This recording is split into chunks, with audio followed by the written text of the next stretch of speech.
Why smart people don't notice when they're being controlled. There's a question most people can't answer. What was the exact day you started changing yourself for someone else? Not the day you met them, not the day you fell in love, the day you stopped being yourself. Almost nobody remembers, because it never happens all at once. Imagine this. You're texting someone. You write a message, then delete half of it, not because you changed your mind, because you already know which sentence will upset them, which one will make them pull away, which one will start a fight. And then something strange happens. They haven't even read your message yet, but they've already changed what you were about to say. That's how the most powerful manipulation begins.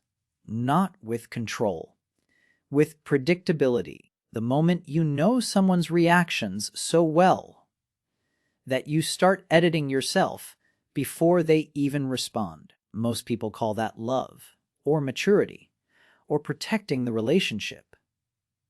But where's the line? When does protecting the relationship but turn into abandoning yourself? Imagine two women. They receive the exact same text. I think I'd like to be alone tonight. The first thinks, probably just needs some space. She puts her phone away and moves on with her evening. Second can't stop thinking. Did I do something wrong? Is he pulling away? Is this the beginning of the end? 5 minutes later, they're living in two completely different realities, even though they received the exact same message. Most people look at that and think the difference is the man. But what if it isn't? What if the real question is this: why does the exact same situation create completely different emotions in different people? The answer explains far more than manipulation. It explains why some people can stay true to themselves even in difficult relationships, while others slowly begin living around someone else's emotions without ever realizing it. There's something strange about the human brain. It hates uncertainty. Give it an unanswered question, and it will happily invent an answer. Imagine getting a text that says, "One need to talk." That's it.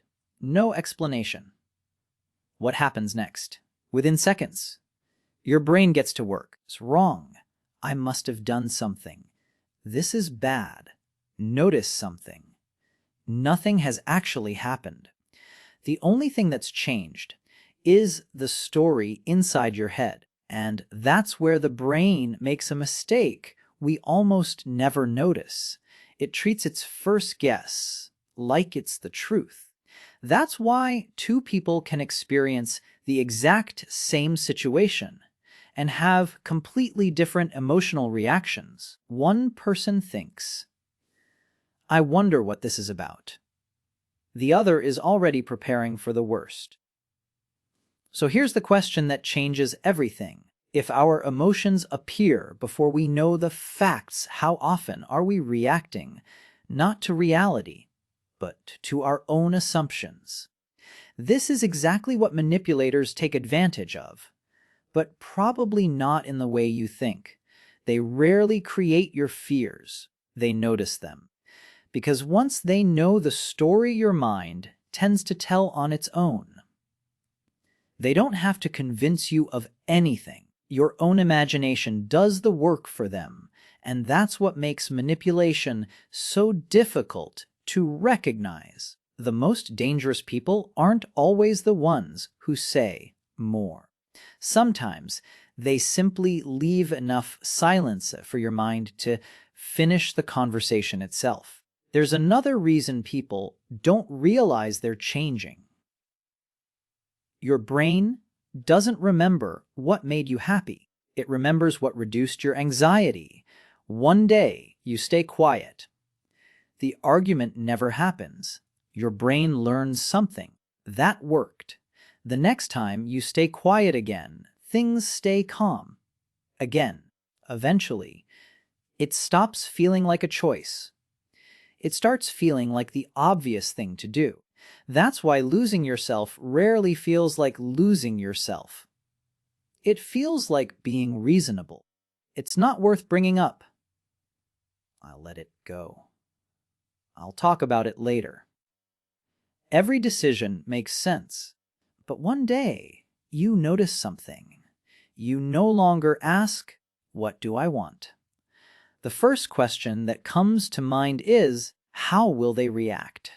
That's the moment the relationship begins changing you, not because the other person is stronger, but because your fear starts making decisions before you do. Here's a question most people never ask themselves. How do I know I'm still living my life? The answer is surprisingly simple. Pay attention to what controls your emotional state. If your partner has a bad day and it affects your mood, that's normal. But if your sense of peace depends entirely on how they're feeling, it's time to pause, because that's where emotional dependence begins. You stop checking in with yourself. You start checking in with them. Are they warm? Everything's okay. Are they distant? Something must be wrong. Did they text differently?